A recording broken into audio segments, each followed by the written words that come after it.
Dear colleagues, dear clients, dear friends, I'm so happy to greet you here in this hybrid model. First of all, you in Deloitte premises. We had to keep the number low due to our measures in Croatia, but still we are happy to have you here. And you viewers on our Zoom link. Last year was quite challenging to us, and I trust to all of you. When I say challenging, it's a buzzword that it's quite often in companies, and you probably heard this. When you have a problem or some difficulty, then you say it's challenging, I will overcome it. However, last year, I trust that you coped well, both in your business life and your professional and private lives. However, I'm sure that last year changed a lot.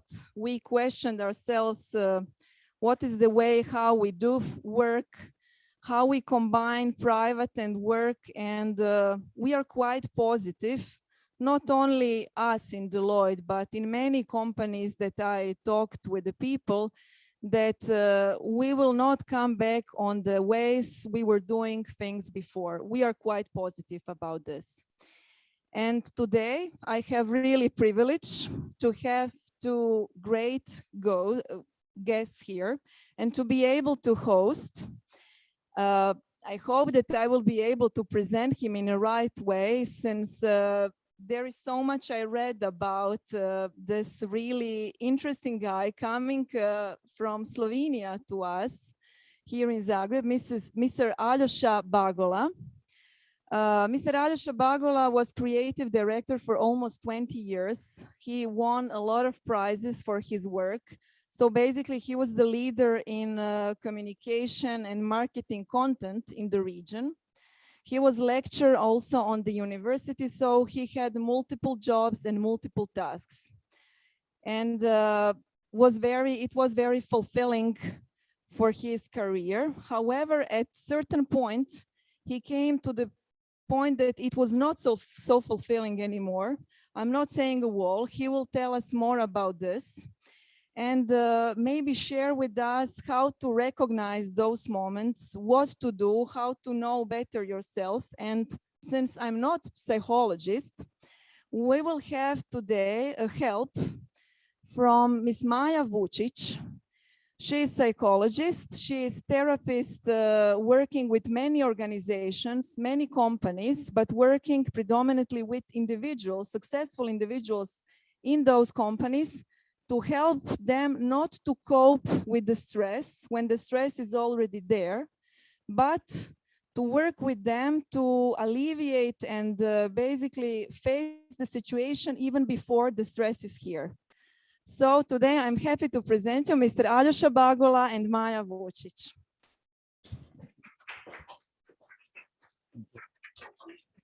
Thank you.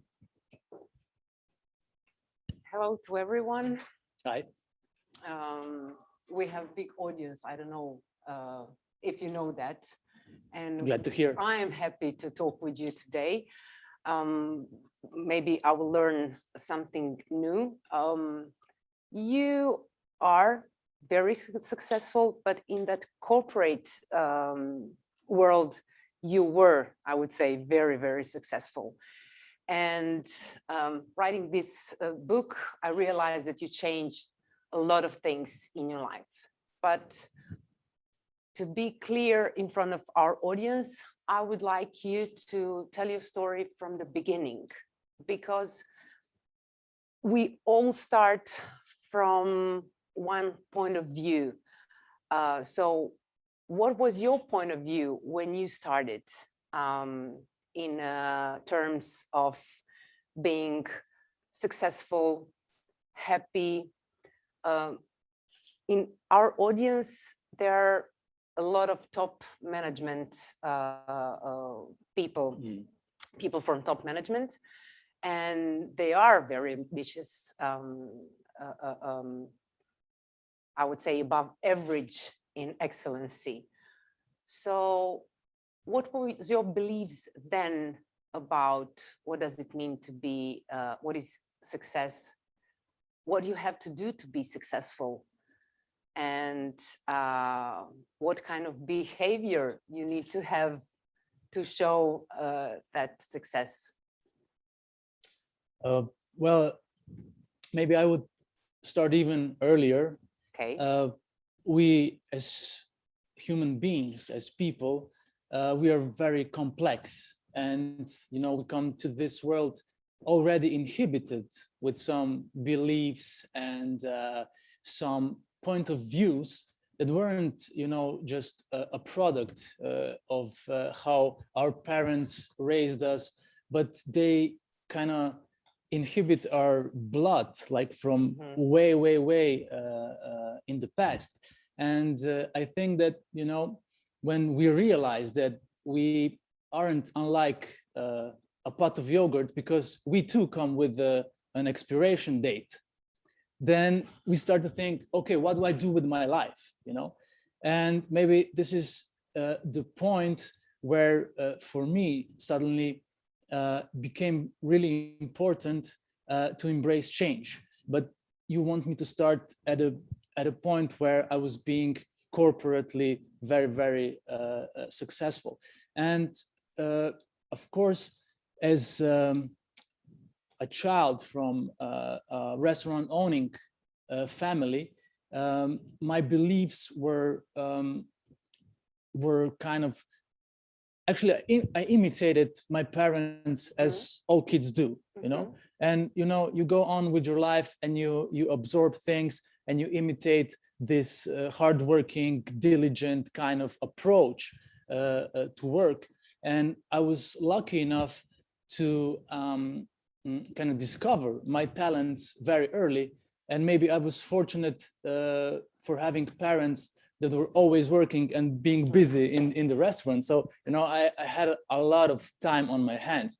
And growing up in an environment of like former Yugoslavia, which was in terms of entertainment, really obscure, because there was nothing. There was one cartoon in the afternoon, and if it was that La Linea, badum badum, I don't know if you had that.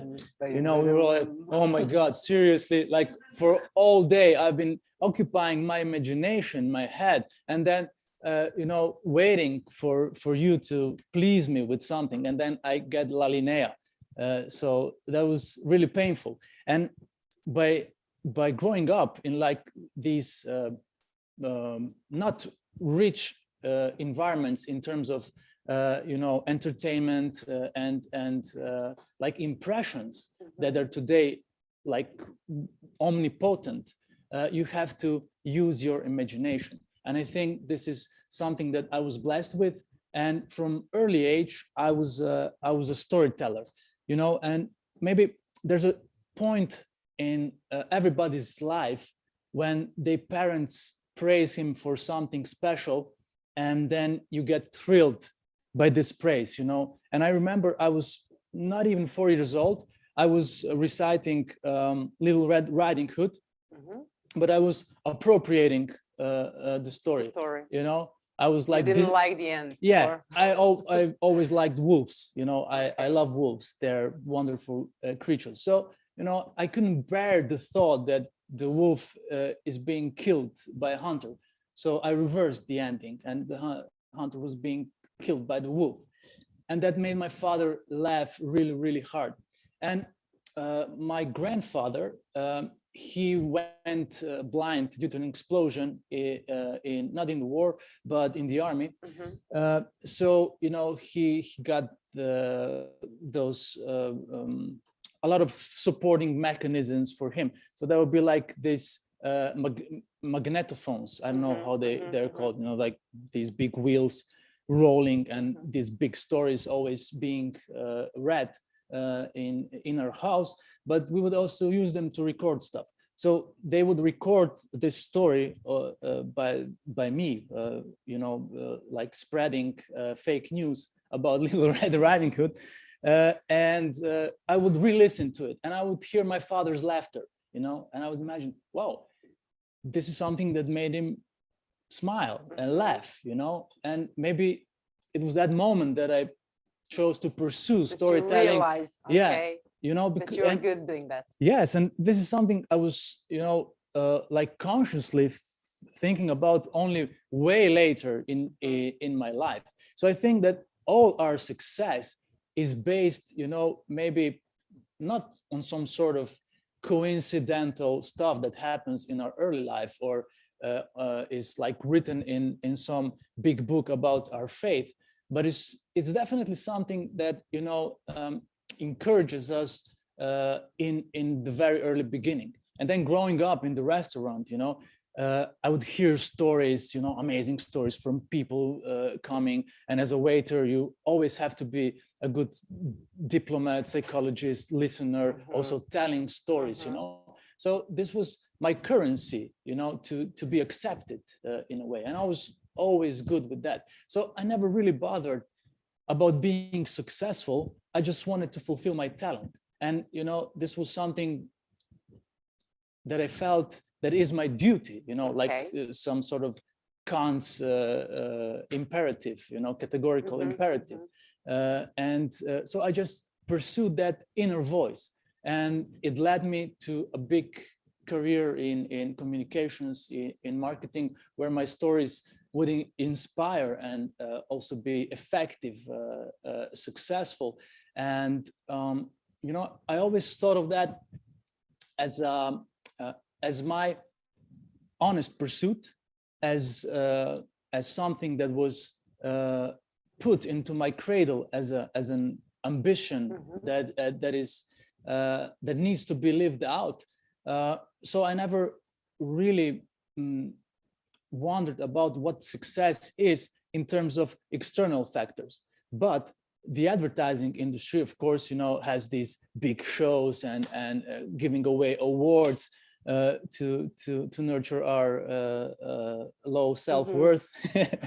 And, you know, so I started working. I was only at the faculty in my second semester that I applied for a job. I came home working to the restaurant for a weekend, and my father would present me this newspaper, you know, with the page spread, with the ads for people, for agencies looking for people.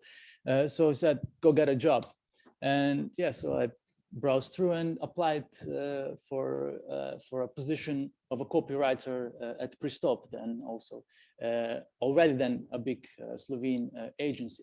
So things just, you know, kind of started to happen. Yeah, and the idea of what success is only came later. So I went to my first festival show and okay, I got some silver awards, and I was like, silver awards, okay. And then I figured out, okay, this is how things work. And I came back next year, and I was the young creative of the year, going to the World Cup of creatives. Then the youngest creative director, just going up and down the stage, getting awards. You know, there, I came to my car, and there was a telephone number with the lipstick written on my window. And I was like, okay, this job is pretty cool, you know? And so, and this idea of the external success kind of gets to you, and you follow the footsteps organically. You grow, you get more awards, you get, you know, tough on yourself if you don't get these are enough results. Yes. But I heard you in one moment when you were talking about restaurant and your family, you said they were hard workers. Yes. So probably somewhere in your program, there is that hard working. Yes. Like many of us who wants to be successful, not in a way of getting a medal in the end, but to have result, to have good salary, to be in a good position. If we want to be successful, then what do we have to do? I mean, the thing is that you don't ask yourself why.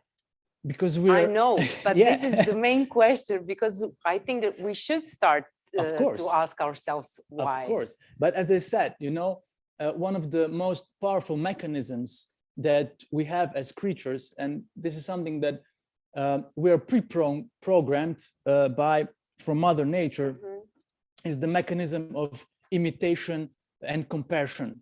You know, in order for children in the tribe to develop healthy habits, that would secure the tribe, that would, you know, increase security, they would have to imitate the elders and compare them with themselves. So this is how, you know, we develop our behavior mechanisms. And the thing is, so you think that we have already these patterns which Yes. aren't ours, actually. Exactly. It's from our family. Yes. They become our personal, like They become natural to us. okay, It's something you don't question, you know. you because just do. You just do it, just like the Nike slogan says, you know. You just do it, you just go for it without realizing, you know, that these maybe aren't your goals, because, you know, we live and we operate by so many expectations that we internalize, and we never, you know, question them. We never even think about, oh my God, why do I do this job? Why do I, you know, follow this path? And people don't realize that, you know, many of them are working in jobs or having careers in a field they didn't even choose, because their parents That's chose where it you've been lucky because to escape the... no, you were in that area that you liked, creative area. Yes. So that's My parents let me to become what I wanted, or what I chose to be. So I think that this is some sort of blessing, you know. But as a person who is, you know, diligent and hardworking and obeying. Hardworking. I just hear that, hardworking. What Yes. does it mean to be hard worker? I mean, we all know what it means to be a hard worker, because we come from a region, you know. The thing is that Balkan, you know, it consists from two Turkish words, bal and kan. It means honey and blood, you know. So we are extremely hardworking, and we are extremely obeying because of the history that we've been subject to. You know, we've always had, or at least Slovenes, we always had masters above, you know. We always had someone telling us to do something and what to do and how to do it. And, you know, this is really, really damaging for people. And it was damaging for, you know, our ancestors. And so this trauma, like, is being relived with every generation, and is something that we haven't come to clear with. So I think we need to think broader in terms of, you know, who am I, or what am I doing, why am I doing this? And so you have your own personal history, and you have your national history, and you have your regional history, you know. So it's really difficult, you know, for corporations to I don't know, come to a territory and you know, instill corporate culture and stuff like that, because we all live by some very unique, let's say, psychogenetic pattern, you know. Because our Balkan way of life is this, is, you know, we are passionate, we want to enjoy life, and then there's that dark side, you know, where there were always masters of our faith, not allowing us to become what we wanted to be. Okay, you say we want to enjoy our life, but can you give me an example how to enjoy our life and being on a high position, successful at the same time? And what does it mean to enjoy the life? I mean, the thing is that with my book, you know, and with the whole story of my burnout, people think that, you know, I didn't enjoy my corporate or business life. And that is simply not true, because I really enjoyed being successful. I really enjoyed leading a team. I really enjoyed getting awards, and it was very fulfilling for me at the time. So the basic thing that people cannot embrace is actually change management, you know, because we think that, okay, if we set out to do something in life, we must persist with that until the very end, because we saw that in our parents, you know, they chose a profession, they lived it, you know, until their death. And so we are not prone to change. And I think that success is a subject to change. And also in terms of leadership, you have to have your own personal leadership. We look at leadership today in a very mechanical way. You know, we see, okay, organizing supply chain. We see managing value chain. We see, I don't know, many strategic and tactical things. But, you know, leadership for me is enabling a platform for shared values, you know, because people need relatability and they need reliability. You know, this, if someone would come to us and say, you can be sure in your life because everything will be okay. You know, we would say, okay, where do I sign? And we would give up many of our freedoms and rights just to be assured that everything is going to be fine. You know, so leadership is actually creating a context where your values are in touch with your deepest parts of yourself. So this is personal leadership for me. And I was at a point where I didn't feel that. And a reason or a big part of my burnout was a thing, it was a personal business relationship where a severe disappointment for me happened. And I was really, really hurt, you know. And this led, this was the first, you know, like serpentine of that downward spiral that I went to. So what I did, instead of, I don't know, talking to a psychiatrist at the very right moment, is that I chose workaholism as a solution, because this was my natural response, because I've seen this in my family. You know, we didn't talk about things, we would just work more and things would be okay, you know. So this was my first reaction. And when I was... Let's forget about it. And, you know, as I was so disappointed, as my, you know, very, very deepest personal beliefs and values were shattered, I realized that somewhere unconsciously maybe, that in the future, I need to change very, very dramatically. And the thing is that you cannot be ready for this, you know. Mike Tyson famously says, everybody's got a plan until they get hit, you know. So this was the story of my success. I had a plan. I'm going to be even more successful, you know. We were like, I was getting awards all the time. We were like #1 agency for years. But when you say I was going to be more successful, does it mean that you will work more, harder?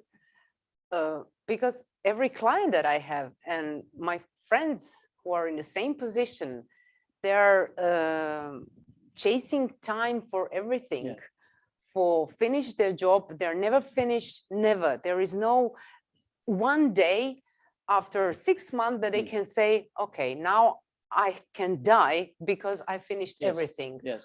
Or that I see them without having that feeling of guiltiness about I'm not enough with my children, with my husband, with my wife, with friends, and where is me in the end? I don't have time for myself. So when I'm asking you about success, comparing to these things, so when is that moment that we decide to be less successful? Or even better, does it mean to be less successful? I mean, the if moment we decide to work less, not being a hard worker, but clever worker, I'd say. I mean, there are two probable or possible ways. One is the Mike Tyson way, when you get hit in the face. And that is my case, when, you know, I was presented with burnout, when life said, hello, Aljoša, meet burnout, Aljoša. And this is really, really hard, you know. This was a brutal experience I had to go through, and I wouldn't wish that upon, you know, like the fiercest enemy I have, and luckily I don't have enemies, but you know, it's not something to be kidding with. And I think that, you know, in the perspective of things, how the world is evolving, or where we are at this moment as a society, we are too negligent towards mental health, because, you know, coronavirus happens, and it's a great magnifying glass for all the gaps that we can see in society. There is the inequality, there is the, I don't know, issue of rich and poor, and etc. And underneath it all, there's the mental health epidemic that has been going on for years. And this is, you know, where things that happen to you on a private level become systemic, you know. And this is where the world would have to ask itself, what do I do? This is a severe punch in our face. So what do we do to cope with this? And okay, initiative like this is great, and they happen a lot, but it's not enough, you know. The WHO proclaims burnout a disease, and the next day they retreat, you know, from their statement the very next day. So okay, what's happening here? Is this like a PR joke, or what's going on? But are you here in Slovenia, Croatia, in Balkan, as you said, are we able to say I'm done? Yeah, You think that? Yes. Yeah, I mean, I've said it, and I've done it. So I think there are many examples, and I'm sure that you, as a therapist, you know, you must have someone that said, yeah, cool, I'm done. I'm setting, no, yeah, I'm setting boundaries. Saying that, but no, the next step is really problematic. Like if I say that out loud, yes, there to my boss, to my friends, colleagues, not friends, it's going to be something. And when I ask them, what is that? What is the worst that can happen? They will fire me. There is always the worst case scenario, which will never happen actually. Of course. But they're afraid to do one step to get better. But that's reasonable, because we don't really get educated on what we are as people. You know, in the school we would learn this and that and this and that. No one will teach you that. No one would teach you the very basic psychology and the very basic economics, which are the two most important things in your adult life, you know. And then most of the people would live their adult lives as kids in bigger bodies, you know. And what you've mentioned earlier, you know, I think it all boils down to the question of self-worth, because when you don't feel that you are worthy enough, you develop drivers that mask themselves as ambitions for success. And with this mechanism of imitating and comparing, then we develop very dangerous patterns, I would say, that we mimic throughout the business world, throughout the political establishment. And, you know, we glamorize compensations. This is what I call stuff like that in my second book. And glamorizing compensations means, you know, I'm this hardcore businessman, 24/7 online, not having spare time for my kids, because you know what? Steve Jobs didn't spend time with his kids. But the thing is that nobody looks into the background. You know, there's a perfect moment in this Steve Jobs documentary where he says that he clearly remembers a moment on the playing ground with other kids. He was 4 years old when a girl, when he said that he was adopted, and the little girl said, "What? Your parents didn't love you enough?" You know, so he burst into tears and ran home to his foster parents, asking them about whether his parents didn't love him enough. And that was something he coped with every single day. So, and from that driver, there comes this massive Steve Jobs idol that every businessman looks up to and mimics his behavior and mimics his schedule and mimics his tactics. And the thing is, you know, I mean, I respect Steve Jobs for a lot of things, but I think that there is a dangerous legacy there, because, you know, there are so many Apple workers that they just didn't want to end up on his team. They would avoid him on the whole. They would hide from him, because if you were appointed to his team, the divorce rate in his team was crazy, you know. And then there's Marissa Mayer, the former CEO of Yahoo, you know, with 140 hours per week working hours, you know. And then they ask her, yeah, but how do you pull it off? And she said, well, if you plan your showering and your toilet routine really carefully, you can pull it off, you know. And she was criticized for being on a maternity leave for just 2 weeks, and they would carry the baby to her office while then she breastfed the baby, multitasking on a computer, and then everybody say, oh, Marissa Mayer. And it's really dangerous, because this mechanism of imitating and copying is so powerful, but it served, you know, that we developed safety, that we developed, you know, behaviors and things that are contributing to the tribe. But the funny thing is that, so if you didn't copy the behavior of the elders and you didn't compare themselves, you know, you weren't an okay part of the tribe. So the tribe would exclude you, you know. Yeah, and what happened then? And of course, if you would exclude it from the tribe, this means you were at the mercy of Mother Nature, and most probably alone in the nature, you would die. So what's the thing?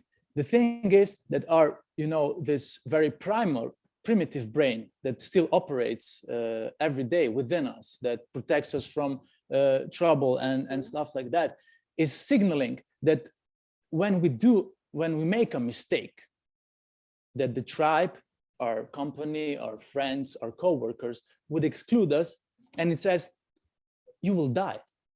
So that's why it's so scary, because it's natural, and we don't know this. Yeah, but I want to learn my clients that if you think that you've done mistake, that actually most of the time that is not mistake. No, someone else is telling you exactly it's a mistake, and even because we expect from you to do this. Yes, on this level and like this. Yes. So it's all about the expectations, you know. In my book, I describe a formula that we learned about in college, and it's a formula about marketing, marketing satisfaction, which says, you know, if you detract the promises, or if you detract expectations made with promises from advertising and promotional activities and stuff like that, from the real experience that the user had with the product or the service, you get the real satisfaction. Okay, so this is how we say, okay, our ad promised that it will, I don't know, if you wash your hair with our shampoo, it will like glow and it will wave in slow motion. And then I wash it and it never happens. So, you know, the expectations were too big, the reality was so the satisfaction is negative. So you're unsatisfied. Okay. And if we use this optic, you know, I hope it's not blasphemous in terms of real life. So what we end up with is that if you want to be happy, if you want to be satisfied with our life, we cannot rely on reality, but we must rely on our expectations. So it's very stoic position where, you know, they would say, you can only manage your relationship to life. This is all you've got, you know, you can only respond to things, you know, as the famous saying says, it's 10% what happens and 90 how you react to it, you know.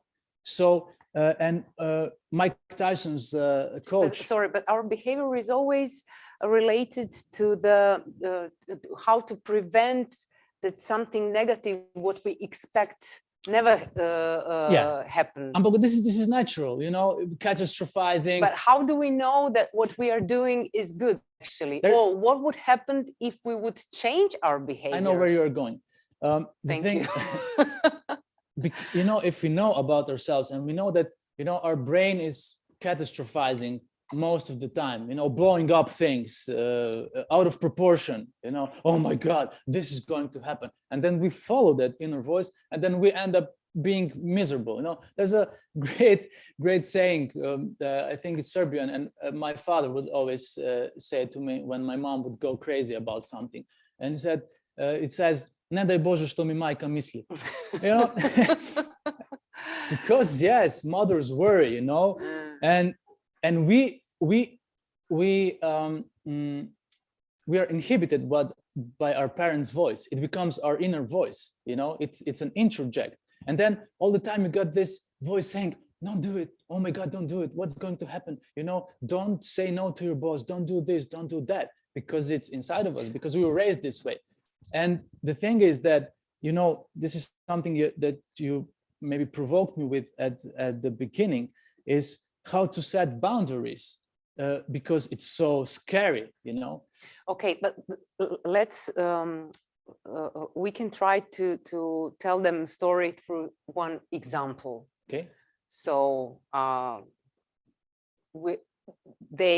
most of them are doing till the 24/7, isn't it? Yes. And can you imagine someone who is top management, the manager, going home at 4:30? Of course. I mean, that would be amazing. Turn off all the gadgets, all these ting, emails, everything. So what is that happening if she, I would say she, because most of the women are today with us, is thinking, if this we are going to believe, if I don't answer the phone at the moment, something bad will happen. Mm-hmm. If I'm not present now, someone needs me, something bad will happen. Actually, what will happen if we don't answer the phone at 7 o'clock in the evening? I mean, it's a fact that top jobs come with great responsibility. You know, it's undeniable. And I think that, I don't know, the Fiat owner Agnelli said, you know, that if he cannot go to vacation for 2 or 3 weeks without his company functioning perfectly, then he's doing a bad job, you know. So I would like to see more top level executives and managers leading by example in terms of what I say or what I said in the book. If you have your availability, you double your ability. Mm-hmm. So it's something that I was forced to do, you know, as a leader, as a manager. Maybe I wasn't leading by example in terms of having less burden on my shoulders. I would actually, you know, claim more, like I was sort of a Michael Jordan in the team. Give me the ball. Why didn't you give me the ball, you know? And it was very demanding for the team, because yes, they weren't that burdened with I don't know, an anxiety or fear, because I would choose to carry this myself. And this was a sort of self-victimization, and this is very important also in our region, because we tend to be victims and we forget to be victors. Okay, because, you know, our mothers and our parents, you know, they would do everything. You know, a mother would do everything for them, for their kid. But then, of course, she wouldn't forget to tell them so. You know, everything I did for you, and this is what I get back. You know, so this is victim mode. Okay, so unconsciously, a lot of people, a lot of workers. The same, yes, related to firms. It's exactly the same. Okay. You know, because before I mentioned that sometimes we are just kids in bigger bodies. You know. That's true. And the thing is, when we get praised by parents, you know. The neurotransmitter dopamine is released in our brain, is secreted, and this is like, you know, a chocolate for our brain, and our brain goes, oh my God, you know. We all remember the praise of our parents and how it made us feel. So in the adult life, we chase those compensations, you know. We want to be praised by the boss, okay? So we change nothing when we were a kid, you know. We just changed the compensation, you know. And this is really demanding for leaders and employees as well, because if you have the victim mode, you know, you would put on too much at any time, you know, and you wouldn't realize what this is and why you are doing it and what is the unconscious driver behind. So you would look for opportunities how to inform yourself on why is this acceptable, on why is this a must, on why is this celebrated. So the world would look for role models, and we would then have Elon Musk, who is a narcissist. We would have Steve Jobs, who was a narcissist, with unresolved drivers, you know.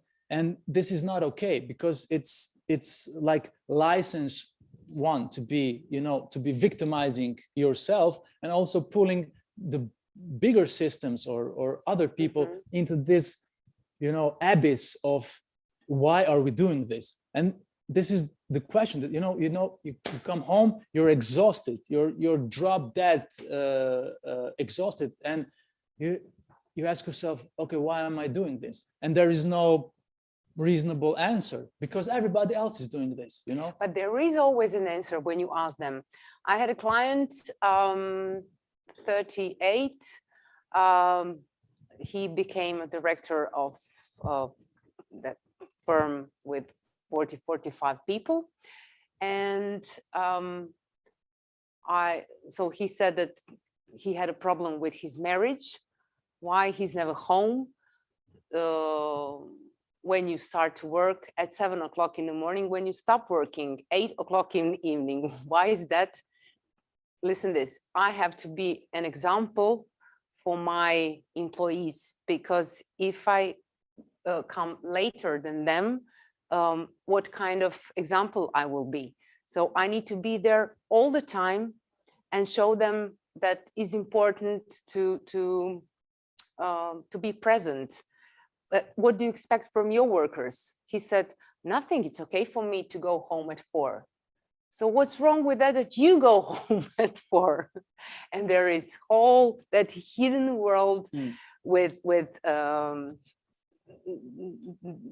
there is no common sense in that.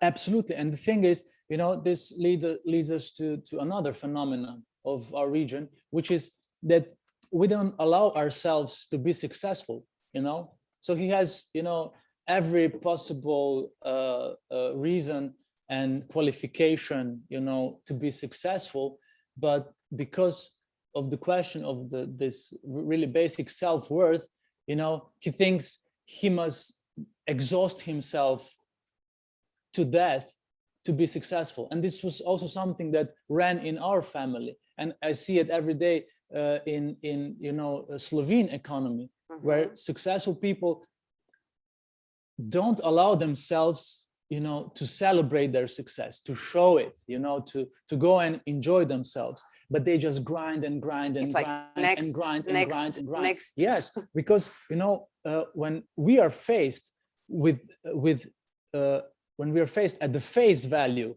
with who we really are, you know, it just scares the hell out of us, you know, because there's this inner paternal voice, you know, forbidding us. Why did you do that? Why didn't you do that? You weren't brave enough. You weren't diligent enough. Go clean your room, go that. You know, this sticks. And when it operates for too long by being ignored, you know, it grows out of proportion. And at some point, we must interfere, and we must know how to set boundaries. The thing is, you know, I was a set boundaries to who? To both. to both parties, Okay. to other people and to yourself. Ourselves. And you know, before my burnout, I was a Superman. You know, I could do anything. You know, I would juggle the biggest projects like that. You know, I would lecture. Did you have a family at that time? Your wife and kid? Not yet. That's why you could do every Exactly. day, all Sure, day, exactly. because it was Yeah. the only thing that you had Yes. in your life. But still, I could enjoy more. You know, no, but you know, I had to say yes to everything in order to prove myself. Of course, you know. But look, sorry to interrupt you. No, What no, would go ahead. happen if you say then, no, I cannot do that? Yeah, I mean, did you have that as an option to say it? I mean, the thing is, you know, the thing about past is that it's really deceiving.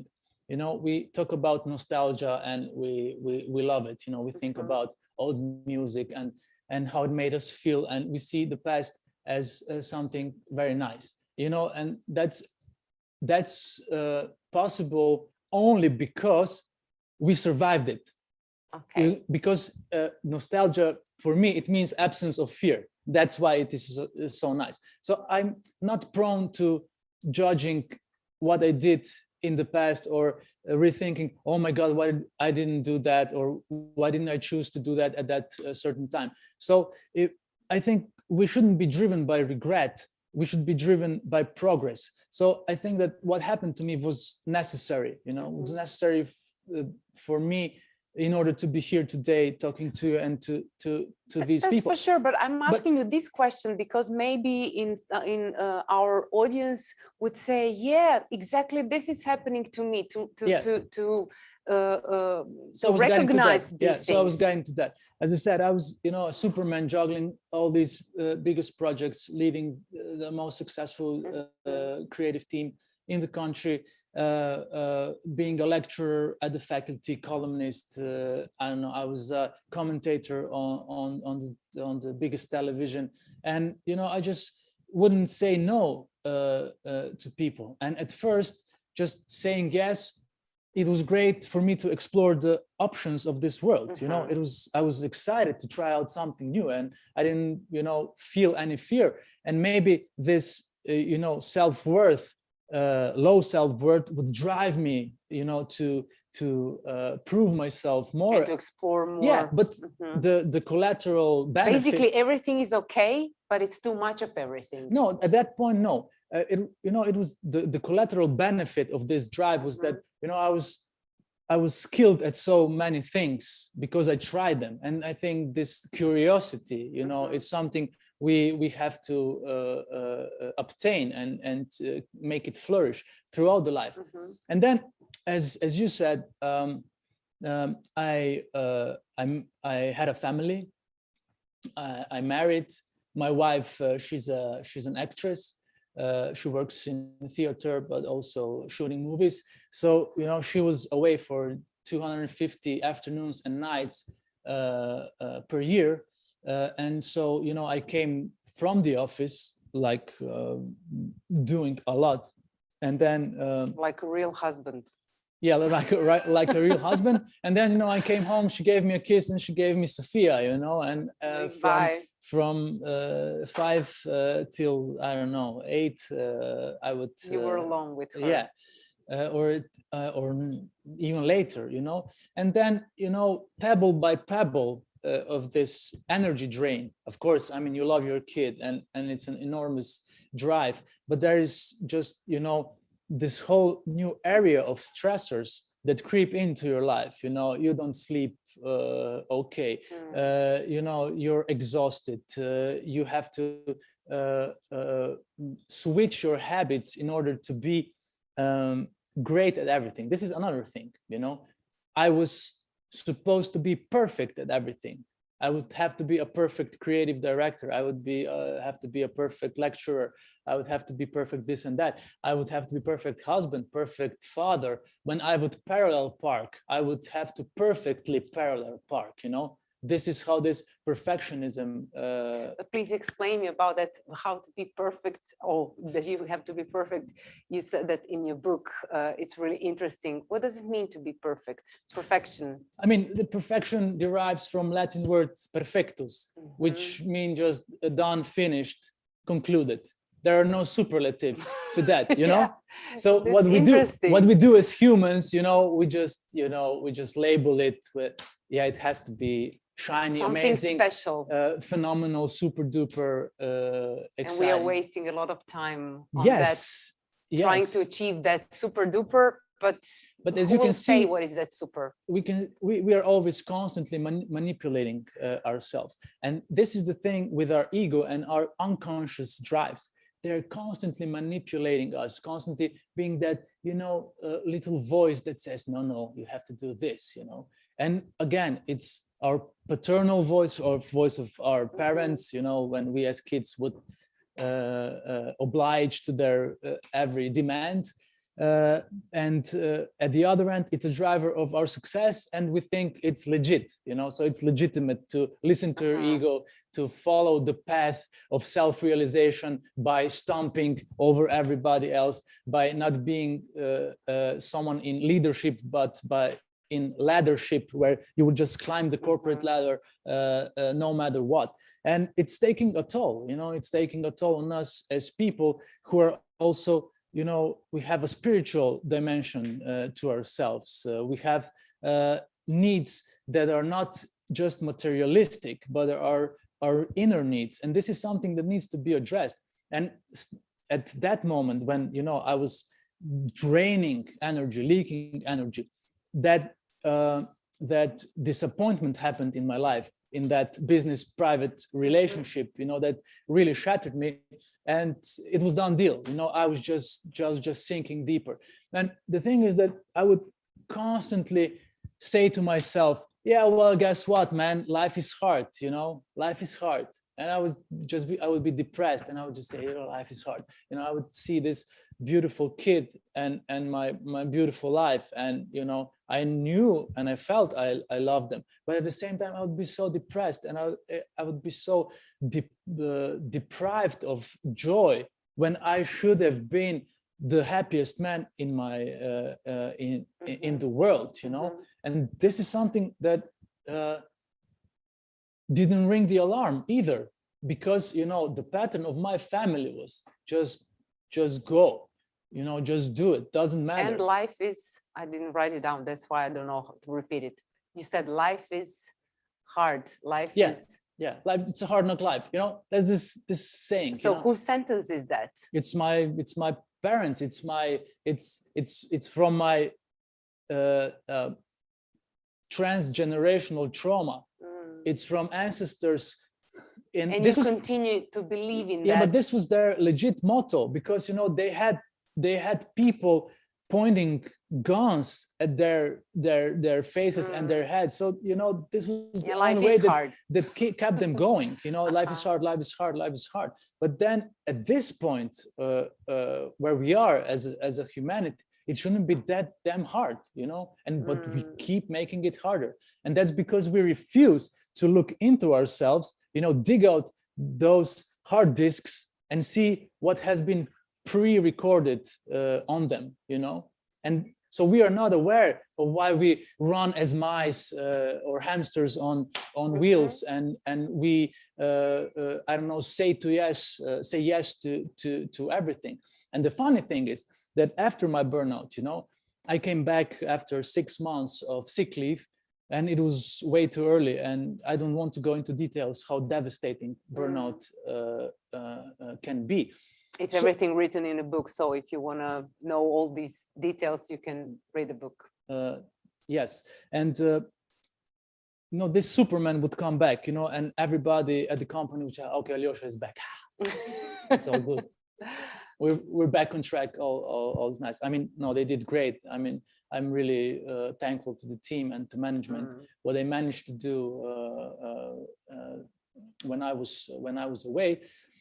But the funny thing with burnout is, you know, that unlike a traffic accident, when, you know, you see ribs like coming out from people's body and you say, oh my God, this is terrible, is that, you know, one would feel the same excruciating emotional pain, you know, and they would just say, oh, you look a bit pale today, but let's rock, let's come on, let's do it, you know. And I would lock myself into the office, just actually lock myself with my hands shivering Shaking. like that, do breathing exercises with tears coming down from my face, and realizing, you know, this is not going to work. But the thing is that when you are so stubborn, when your ego has been like doing this dictatorship for so many decades, you cannot change overnight. So, you know, therapy did wonders. First, you need to recognize that Yes. what you are doing to yourself. Exactly. And then Yes. maybe to change it. And that's why, you know, therapy did wonders for me. And, you know, I'm now really advocate of therapy. And, you know, people would muse and say, yeah, Bagola, yeah, rich guy, of course he can afford therapy. And, you know, many people would forget that, you know, they spent so much money behind the bar every week that they could afford a therapeutical session, or maybe not to be, you know, arrogant about things. I really supported the act that was proposed to Slovene government, that therapeutical support would be given, would be enabled within the basic health insurance, you know, and these things are great. And I think, you know, that people need to be in touch with themselves, and that, you know, therapy and psychological knowledge are something that we need really, really badly, because glamorizing success in a wrong way has led us to the situation where we are at this very moment, where we are, you know, presented with a template of the world that is traumatized by a virus, by environmental catastrophe, and a potential and upcoming catastrophe on the field of mental health, you know. So it's time to act. And the thing is, which brings me to the great psychoanalyst Carl Gustav Jung, is that, you know, his thesis is that what is happening in the outside world is merely a projection of what is happening inside of us, you know. So what we are staring at is a monster that is inside of each and every one within us. And when we allow ourselves, you know, to dig deep, to resolve issues, to conquer the beasts and the fear that resides within us, and we have to do it step by step because it's really brutal, you know, then we can contribute to the society and to civilization, which brings me to, not to forget, to setting boundaries. So I came back as a Superman, you know, shivering in my office with everybody expecting me to be back on track and, you know, just be rocking it away.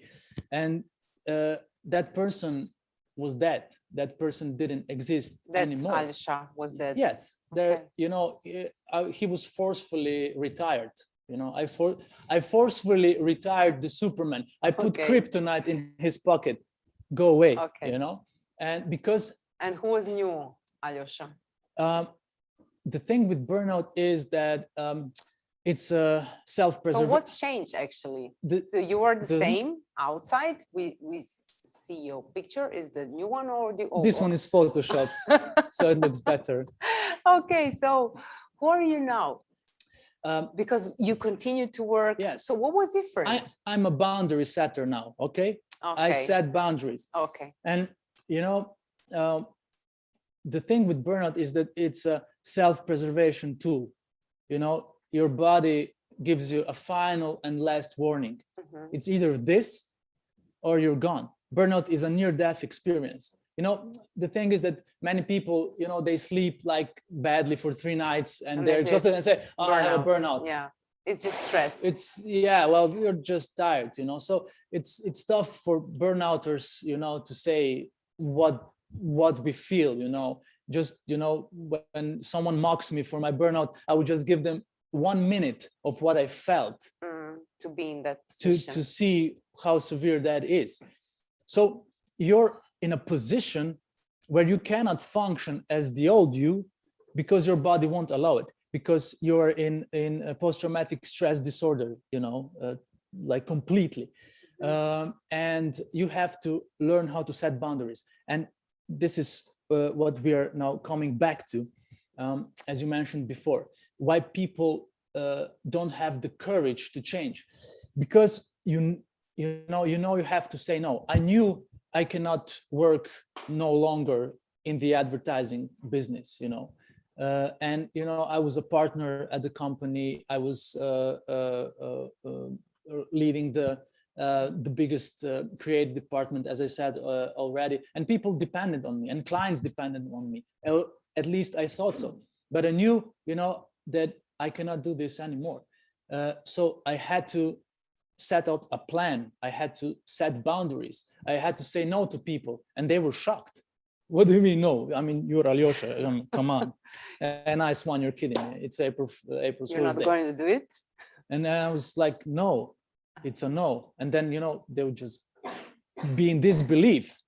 Aljosha said, no, he's crazy after his burnout. And when you say no, your deepest fears arise, so you are like, what's going to happen after that? Yes. No. And now you're being squeezed from one side, from your body that is shattered and is not capable of functioning, and by your deepest fears that were installed by your upbringing and stuff like that. So what you're hearing is, again, your parents' voice. What do you mean you said no? So you're double shivering, I was not sleeping. I was just shivering on this side, and then shivering on that side, and then shivering on this side.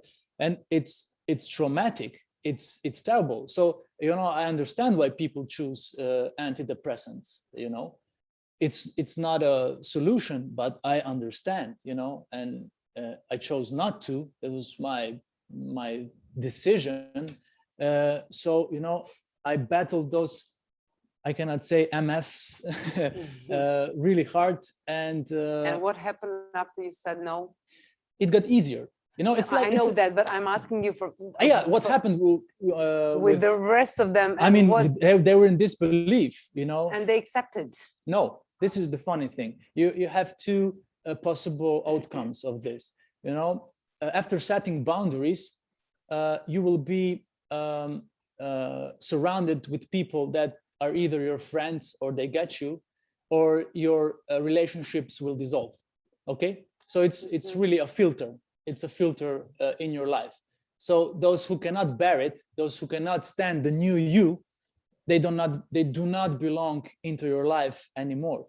So this is hardly a corporate policy. You cannot write this down in a corporate culture statement. But this is a problem. So if some of them who is in the corporate world says no today, someone would say, you're not part of the team anymore. We don't need you like that, because we need someone who will die for it. Of course. And but we want to encourage them, because the paradox is that many of you are that top management who can change the world and change the culture of business. That is true. Am I right? You are absolutely right. But at the same time, we have questions. Okay, yeah. At the same time, the top managers are subject to economic system, and the global economic system hasn't changed since World War II. That's true. It's old. The economic global system is like an old guy on this walking stick. And the thing is, a top management has to report quarterly about the results, about the increase of profit. And it's always increased. Quarterly, it's 3 months, every 3 months, So, and there's the concept of organic growth. Come on, organic growth. A top manager from a dairy company said to me, Aljosha, I don't know what to do anymore. What do I ring people's door, and when they open it, give us more, give us more. And I shove yogurt down their throats. This is the only possible solution for organic growth that I see. So, we cannot just say, managers or politicians figure this out. No, because, every one of us has to be a driver of change. And every one of us has to have the courage to go inside and to come up with that courage to set boundaries and say, okay, guys, I see this system as this, and here's a proposal that I have where we can, you know, make progress, or we can do this better, or we can do that better, you know. And what we do is, you know, we pin these medals of multitasking to our chest every day and say, ah, look what I did today, and I was doing this and juggling, and I was doing this, and I was typing like this, and also with my leg, and I'm a multitasking champion, so I'm great. Multitasking doesn't exist. Exactly, it doesn't exist. And as the Nobel Prize winner Daniel Kahneman says, multitasking is death of every single creative and effective process, you know. And the psychologist Mihaly Csikszentmihalyi says that, you know, multitasking will throw you out of this ideal process when your brain is focused on solving a problem, and when we solve a problem, or we are engaged in a task for 45 minutes on a subject, you know, that is a subject or our profession, our body presents, or our brain presents us with feelings of happiness, with feelings of fulfillment. So what are we doing now? We are neglecting this. No, furthermore, we are intentionally disrupting this process of being fulfilled because we agree, or we are again imitating what others do. We agree on technologies of disruption, which are also basic technologies in business. You know, emails would come in all the time, notifications would blink, they will beep, they would disturb us at every given moment. But the funny thing is, when we are in this flow that would, you know, give us the bliss that we are looking for, and single disruption happens, you know, either someone comes into the office, or we get an email, or we get an SMS or a text and stuff like that. Exactly. Our brain would require further 25 minutes to go into that state again. So if you think about it, you know, we multitask all the time. We disable ourselves to be happy. And this is terrible. And we, again, you know, there's this thing, I have one answered call. Oh my God, it's traumatizing. I didn't answer one call, and you feel that you've done something. That you failed. Yeah, actually. that you've done something wrong. That you are not good a terrible person or an employee. And this is something that we copied, you know, because those super shiny influencer type of fellows whose success we celebrate said, yeah, I'm always on. Okay. Thank you, Aljoša. We have some time for questions, and I hope, Meta, that till now we have some interesting questions for Aljoša. Yes, there is one comment and question. I think you already addressed this issue, but I'm going to read the whole thing again. The key to success is not taking yourself too seriously. This is Richard Branson say. I do like it very much, says our listener.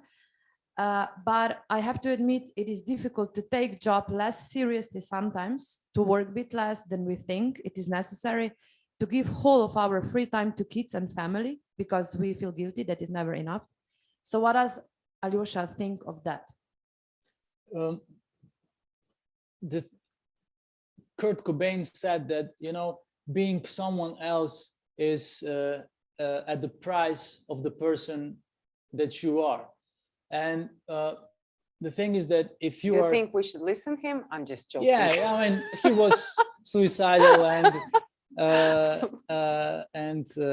had some issues and problems, but it was all from neglect from his mother in his early age.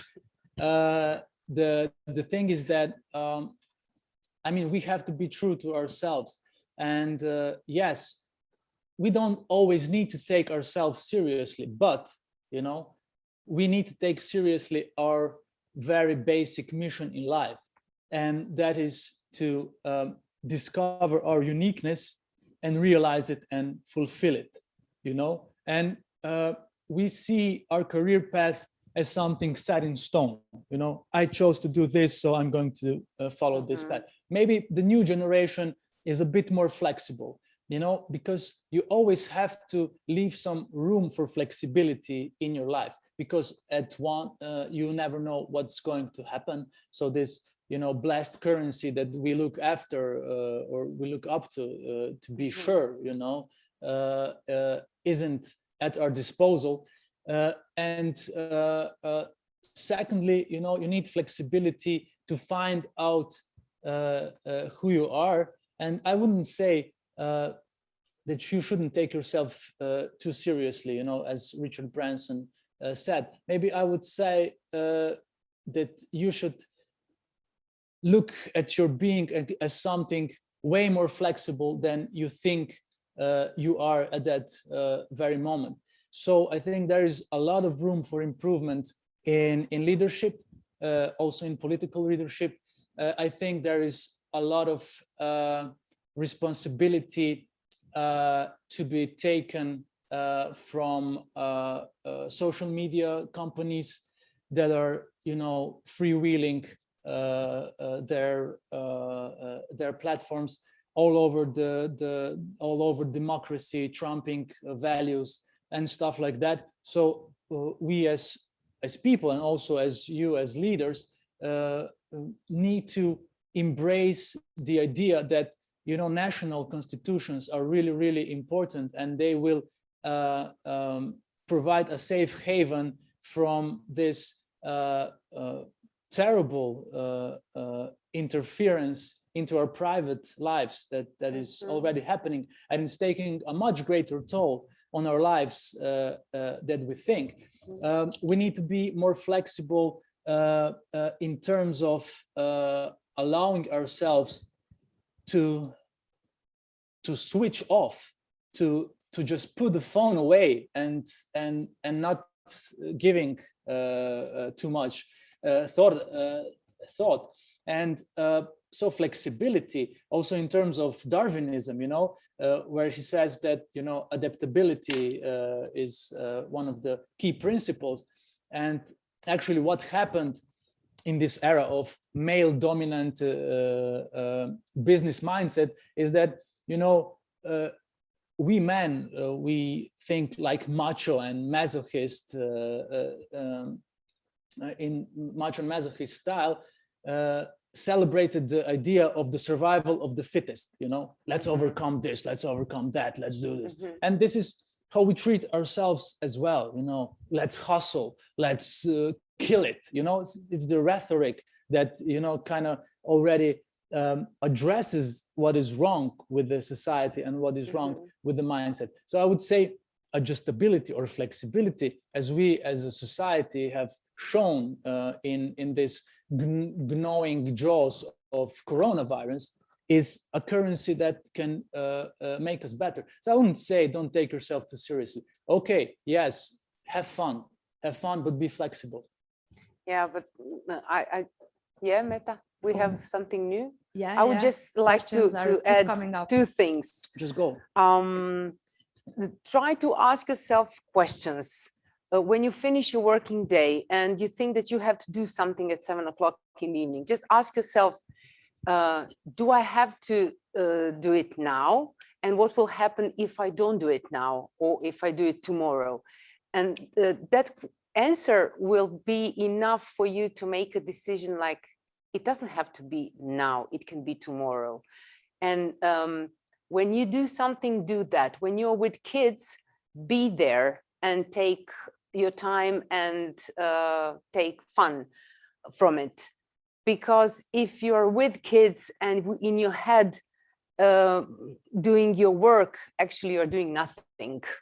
So when you do something, then do it. Otherwise, have some fun. Yeah, I agree with that. And the thing is that at many times, it's hard to do so. So something, you know, bothers you from work, you're with your family already, and, you know, it just grinds in your head, and it bothers you. And then you go, okay, I have to chase it away. Go away. It doesn't go away. So what do? You you burden yourself with guilt. I didn't make it go away, and I'm with my kids. I'm a terrible mother. I'm a terrible father. I'm a terrible co-worker. The thing is, what we need is compassion. We were raised to be critical to ourselves, because this is, how we get. We never say to ourselves, yes, you were good you're today. good. Exactly. And what I started to practice is, that I just talk to myself in a way more compassionate way, where I try to be good enough with what I have achieved today, but it's not phenomenal. Well, what does it mean to be phenomenal? Yeah, but, I mean, what means to be phenomenal? Is this good? Could it be better? Could it? It could be different. No, but we don't know. This is a product of Mother Nature. Okay, maybe there was some genetic engineering towards, but it's like, Fibonacci type of a thing where Mother Nature did its thing. So we don't question it. But what we do with ourselves is, we constantly chase ourselves with a stick. Why didn't you do that better? You should have done this. And it's always this voice inside that is so demanding and is so exhausting that we need to consciously replace it with. It's like an evil stepmother. Exactly. We need to consciously replace it with compassion, So even if your suggestion doesn't work, because the guilt would set in, oh my God, I'm not able to do this, what Maya said, I'm a loser, then you would say, okay, I love myself as a loser too. Yeah, I love myself as loser. someone who did a mistake today. I love myself as someone who learned something today doing this mistake, and allowing ourselves to be like this full 360 person that we are. Because the thing is, we come to life as a whole. As kids, we have this full range of emotions, and we express them freely. So we cry, and then the next second we laugh and we hug each other, and it's beautiful. But in order to become civilized, our parents have to say, no, you cannot just yell like that. You cannot do this and that. And so these emotions that are forbidden, they don't go away. We are trained to shut it down. We suppress them, but you cannot shut it down. If you would shut it down, it would be okay. No, they don't go away. We suppress them. We chase them away, and they hide in the very dark parts of our psyche. So when we don't acknowledge them, what they do is they sabotage us. They come back and they do harm to our lives. Yeah. So what we need to learn to do is to realize what our shadows are. And our shadows, in the region are that we don't allow ourselves to be lazy, that we don't allow ourselves to be a little irresponsible. I don't talk about extremes, but you must consciously say, Aljosha, today I will be healthily irresponsible, and I will not reply to that email. I will do it tomorrow, or maybe even after tomorrow, because luckily I report to myself only now. But if I were in a corporation, I would think about it. I would say, you know what? Today I will be healthily jealous, because this idea of what we are as good people consists of so many myths, but within us, there are some other emotions that need expressing, because they are legitimate parts of ourselves. Laziness is a legitimate part of ourselves, jealousy. It's okay to say, I will do nothing. Exactly. Dolce far niente. And if we do consciously those little exercises, we set boundaries to ourselves. We acknowledge our shadows that aren't prone to sabotaging us and our lives anymore. And we are more trained and more powerful in terms of setting boundaries that are healthy, that enable us to have relationships that are full of trust, that are full of collaboration, that are full of commitment, And the funny thing is that people think, burnout happens because of too much work. That's bullshit, Burnout happens. It could happen because of that as well. Yes, but they said, your burnout happened because of too much work. No, it didn't. It happened because my values were shattered from someone I, cared really a lot about. And because of that, I chose to hide from these emotions by being a workaholic. So I was compensating. Some people compensate with drugs. Some people compensate with sex. Some people compensate with, a bottle of wine. And they glamorize these compensations by saying, this is a fabulous year, this wine, it's amazing. And they would read the label, which has this analogic rhetoric. And so they'll just drink it. And because it's a fabulous piece of wine. And this is how you lie to yourself. This is how you manipulate yourself. So burnout doesn't happen from too much work. I loved my work. I was in love with it. I would prosper and shine. And when we boil it down, just a moment. When we boil it down, because this is really important. I know. It all comes to our relationships. And if relationships are toxic, if there is no trust, if there is a belief that we cannot communicate with each other without that, something bad will happen to us, that someone will punish us, or that we will lose our job. This is where the first sparks of burnout but if start we to appear. to communicate, maybe we will someone will hear us and says, yeah, why not? Exactly. So if we are not communicating with our superiors and colleagues, then nothing will be changed. Yeah, but of course. Okay. We have a question, sorry. Two more, because we are really running out of time and people want to hear your answers and yours too, and we are running out of time. So Aljosha, this one is for you. Try to shorten your answer a bit. I really like your point, Aljosha. Could you say that you are okay now? Yeah, I'm okay. I Stop. I struggle. No, I struggle a lot. It's something you don't overcome easily. There are very few moments of bliss or being okay, but you have to take this into account and consciously work on that to preserve this feeling of being okay. When also this being okay is enough. We all want to be happy all the time and want to be super, oh my God. Being okay, being in peace with yourself or with the current situation, no matter what is happening, is something that we need to master. True that. Last one is for both of you, but maybe Maya, because I know you are training in your recent history. We were talking before the event, you are training other people in other organizations. And I think this is a good question. How can leaders reward employees in a paradox between rewarding a hard worker with great results, who will soon burn out, and the one who is wise enough and can set his or her boundaries, but not having such results? Will you answer or first? Aljosha, sure. I mean, your opinion? Because you said it's for both of us. Yeah.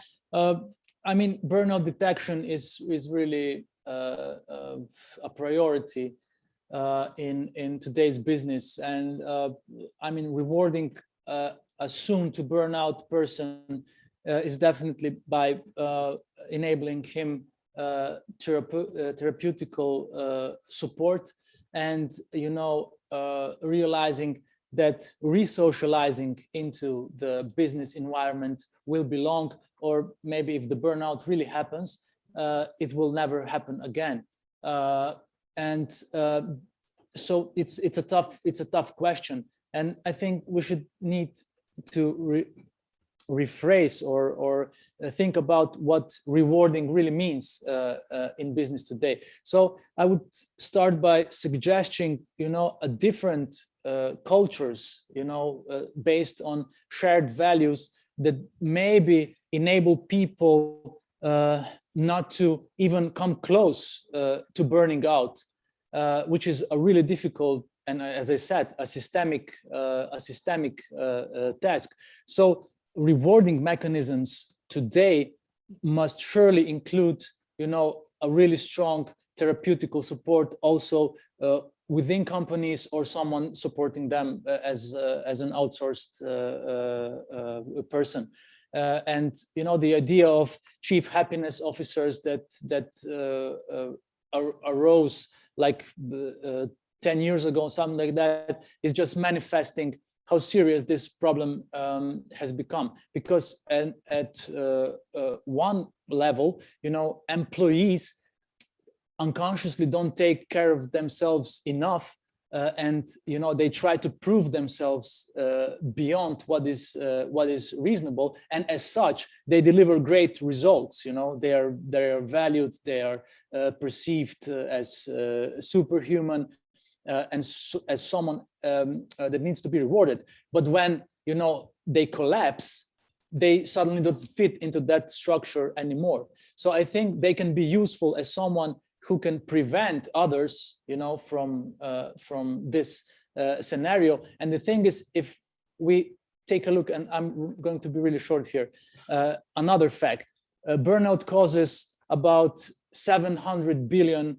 of loss to global economy every year, and not to mention the million working hours and working days lost. You know, so the reward system really comes from somewhere else. If you manage to create a culture that prevents burnout, you know, there are those 700 billion euros up for grabs, and there is these millions of hours, working hours, up for grabs to be included as how we perceive profit, as how we perceive growth, and how we perceive progress. Take this last answer to the same question. Just in 1 minute. Okay, I like to say work maximum in minimum time. What does it mean? That I really don't believe anymore that I have to work whole day. First of all, I don't believe that we can work whole day, and that we are productive top 5-6 hours per day. All the rest is that what Aljoša said is about social networking.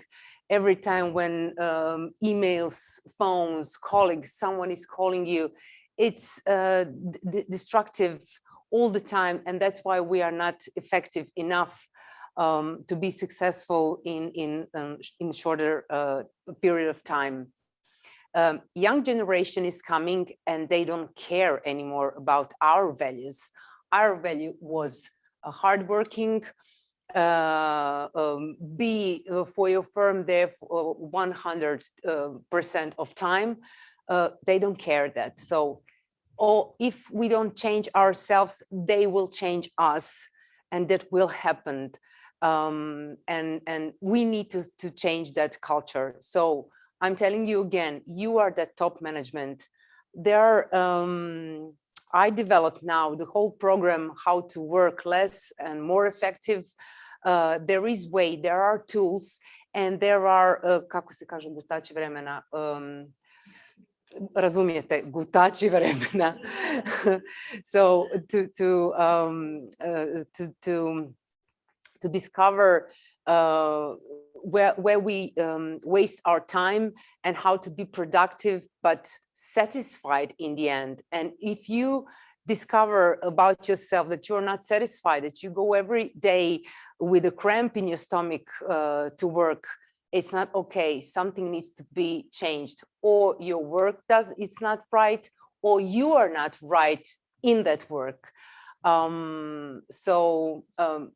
But the good thing is that we can change ourselves, and you will be surprised that you can change your boss as well, because boss has the same problem like you have, and he's afraid of changing himself because he will show his weaknesses, and you're afraid to change yourself because someone else will say, but you're in the same pot.